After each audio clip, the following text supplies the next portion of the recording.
السلام علیکم پیارے دوستو، آج ہم آپ کو ایک نقاب پوش لڑکی کی کہانی بتائیں گے۔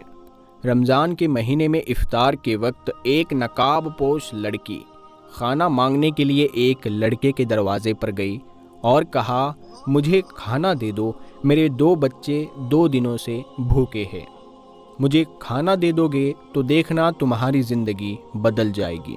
دوستو، یہ سن کر لڑکے نے اس کے ساتھ کیا کیا، یہ سن کر آپ کی آنکھوں میں آنسو آ جائیں گے۔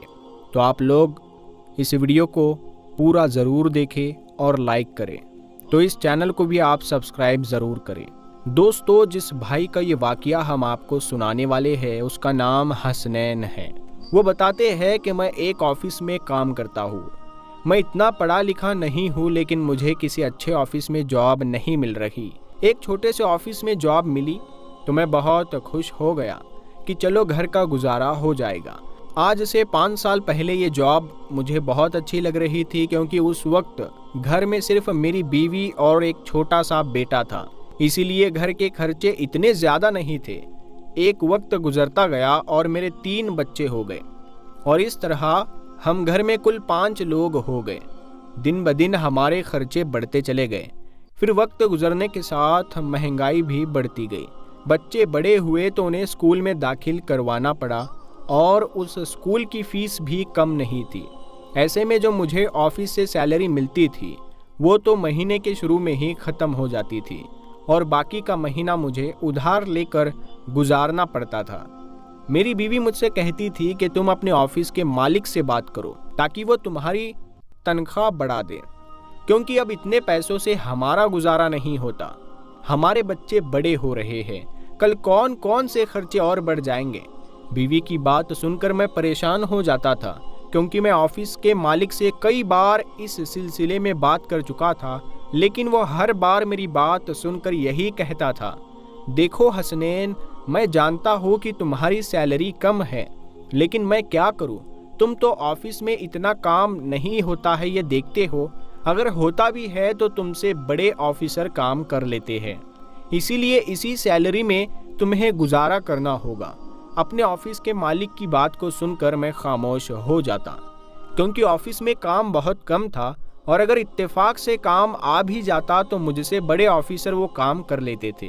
میں نے کئی بار یہ بات اپنی بیوی کو سمجھانے کی کوشش کی، لیکن وہ ہر بار ایک ہی بات کہتی تھی کہ تم یہ جاب چھوڑ کر کسی دوسرے آفس میں جاب کر لو۔ بیوی کی یہ بات سن کر میں حیران ہو جاتا تھا، ارے یار، تم سمجھتی کیوں نہیں ہو، نئی جاب تلاش کرنا اتنا آسان نہیں ہے۔ یہ سن کر میری بیوی بھی غصے میں آ جاتی تھی اور کہتی، پچھلے کئی سالوں سے تم اسی تنخواہ پر کام کر رہے ہو، اور تمہارا مالک تمہیں اسی سیلری پر اسی تنخواہ پر کام دے رہا ہے، مجھے تو لگتا ہے کہ تمہارے آفس کے مالک کی نیت میں کھوٹ ہے، وہ تمہاری سیلری ہی بڑھانا نہیں چاہتا ہے، اور میں تمہیں یہ بتا دوں کہ میں اس تنخواہ میں گزارا نہیں کر سکتی۔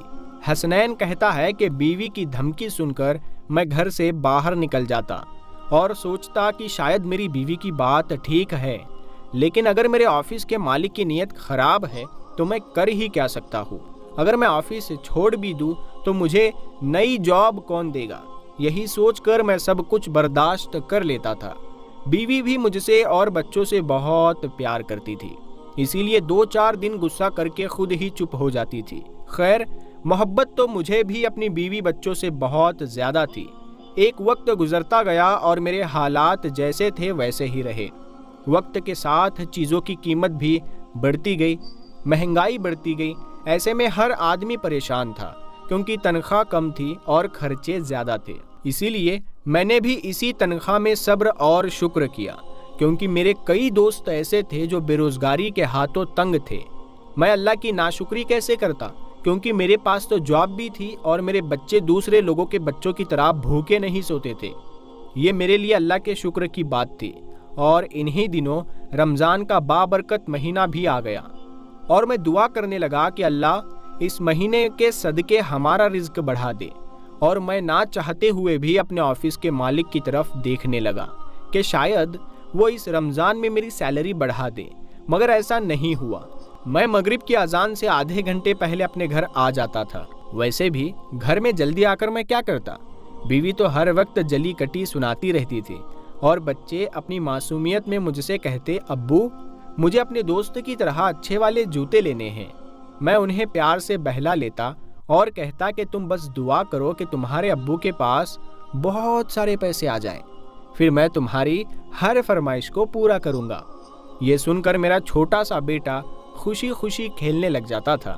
میری بیٹی یہ دیکھ کر میرے پاس آ کر بیٹھ جاتی اور مجھ سے کہتی، ابو مجھے بھی عید پر بھیا کی طرح نئے جوتے لے دینا۔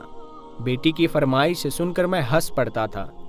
بچے بھی کتنے معصوم ہوتے ہیں، انہیں یہ احساس بھی نہیں ہوتا کہ بڑے ہونے پر کئی مشکلات ہمارے ساتھ چپک جاتے ہیں۔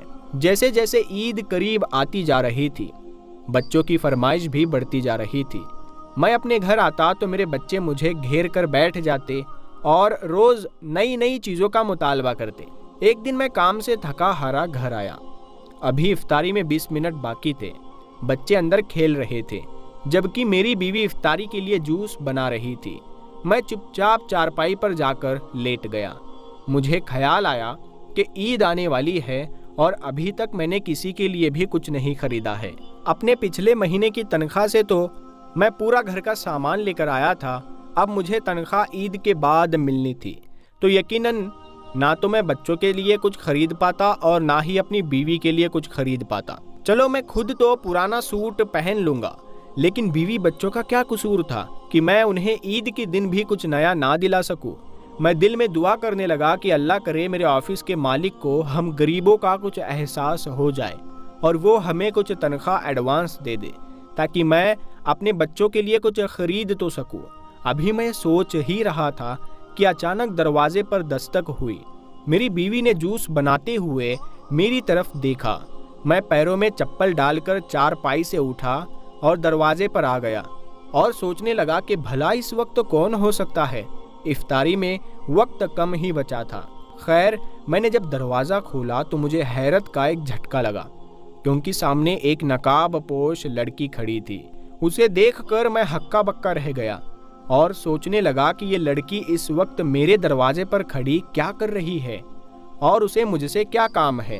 لڑکی نے میری حیرانگی دیکھی تو وہ شرمندہ رہ گئی اور اس نے مجھ سے ڈرتے ہوئے کہا، صاحب جی اس وقت آپ کے گھر پر آنے کے لیے معافی چاہتی ہوں، میں کیا کروں کیونکہ میں بہت مجبور ہوں اور یہی مجبوری مجھے آپ کی دہلیز پر لے کر آئی ہے۔ یہ کہہ کر وہ رونے لگی۔ مجھے سمجھ میں نہیں آ رہا تھا کہ وہ میرے گھر کیوں آئی ہے۔ اس نقاب پوش لڑکی نے میرے چہرے پر یہ سوال لکھا ہوا دیکھا تو روتے روتے کہنے لگی، صاحب جی 2 دن سے میرے بچوں نے کچھ نہیں کھایا ہے، اس وقت اگر آپ کے گھر میں کچھ ہے تو مجھے دے دو، دیکھنا کل آپ کی زندگی بدل جائے گی۔ یہ سن کر میں حیران رہ گیا کیونکہ میں خود ایک غریب انسان تھا۔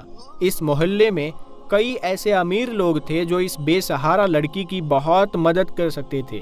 یہی بات میں نے اس لڑکی سے کری تو وہ کہنے لگی، میں بہت مجبور تھی، اسی لیے میں بہت سارے گھروں میں گئی لیکن کسی نے میری بات پر اعتبار نہیں کیا، اسی لیے آخر کار میں آپ کے دروازے پر آ گئی ہوں۔ حسنین کہتا ہے اس لڑکی کی بات پر مجھے بھی یقین نہیں آ رہا تھا، لیکن میں نے سوچا بیچاری پردہ دار لڑکی ہے، شام کے وقت کہاں جائے گی، اوپر سے اس کے بچے بھی بھوکے ہیں۔ میں نے اسے دروازے پر رکنے کے لیے کہا، پھر بیوی کے پاس آ کر اسے ساری باتیں بتائی۔ بیوی تو میری بات سن کر بھڑک گئی اور کہنے لگی، اگر ہم نے سارا کھانا اسے دے دیا تو آخر آج ہم کیا کھائیں گے۔ میں نے اس کی یہ بات سنی تو بیوی سے کہا، بچوں کے لیے تھوڑا سا رکھ لو، باقی سارا کھانا اس لڑکی کو دے دیتے ہیں، مجھے وہ بیچاری بہت مجبور لگ رہی ہے، پھر پردے کی حالت میں بھی ہے، آخر وہ کہاں جائے گی۔ شام کا وقت ہو چکا ہے، باہر 100 طرح کے آوارہ لوگ ہوتے ہیں۔ یہ سن کر میری بیوی کچھ نرم پڑی اور اس نے سارا کھانا الگ الگ کیری بیگ میں ڈال دیا اور میں وہ سارا سامان جو کہ میری بیوی نے افطار کرنے کے لیے بنایا تھا جا کر اس نقاب پوش لڑکی کو دینے کے لیے میری بیوی نے کہا تو سارا کھانا دیکھ کر لڑکی بہت خوش ہوئی اور خوشی کے مارے وہ لڑکی رونے لگی۔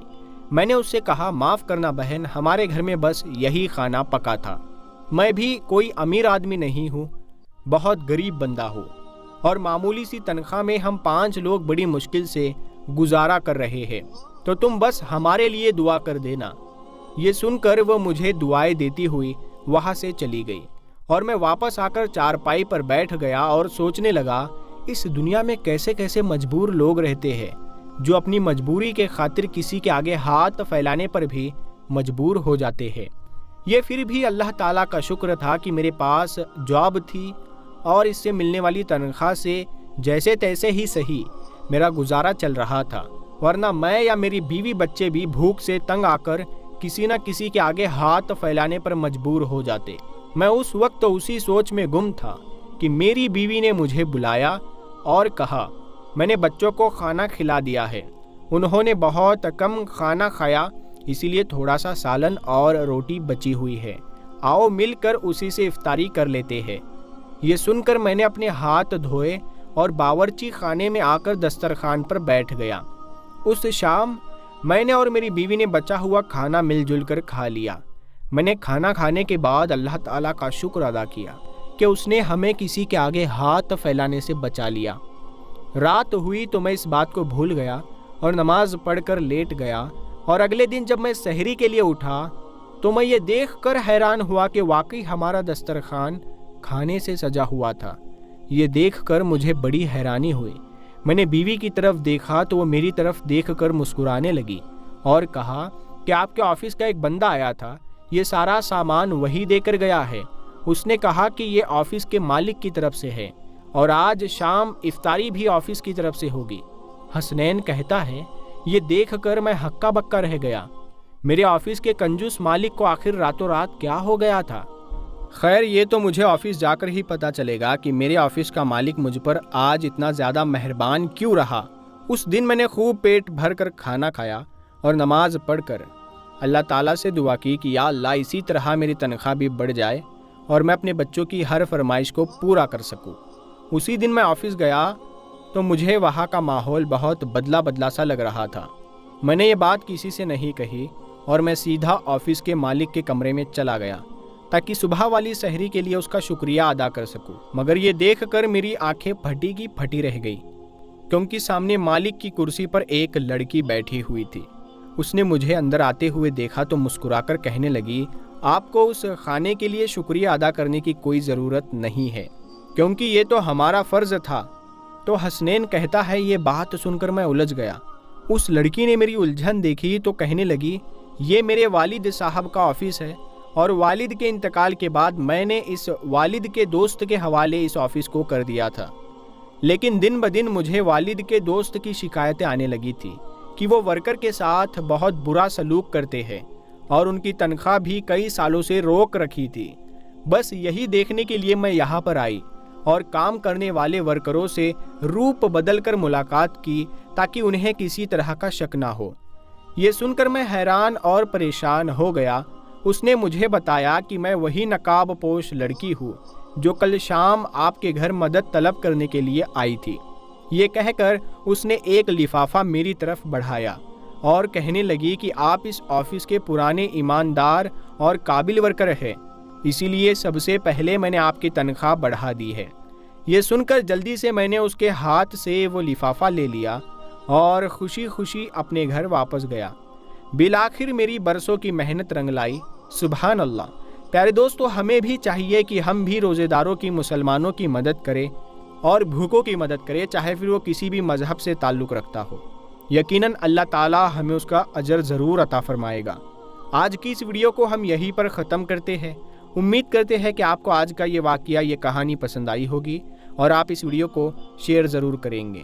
پیارے دوستو، ابھی تک آپ نے اگر ہمارے پٹھان وائس یوٹیوب چینل کو سبسکرائب نہیں کیا ہے تو سبسکرائب کر کے بیل آئیکن کو ضرور دبا دیں تاکہ ہم آپ کے لیے ایسے ہی ویڈیوز لاتے رہیں جس میں اسلامک کہانیاں، اسلامک واقعات اور بہت ساری انفارمیشن ہوتی ہے۔ تو ہم ملتے ہیں آپ کو اگلی ویڈیو میں، تب تک کے لیے السلام علیکم۔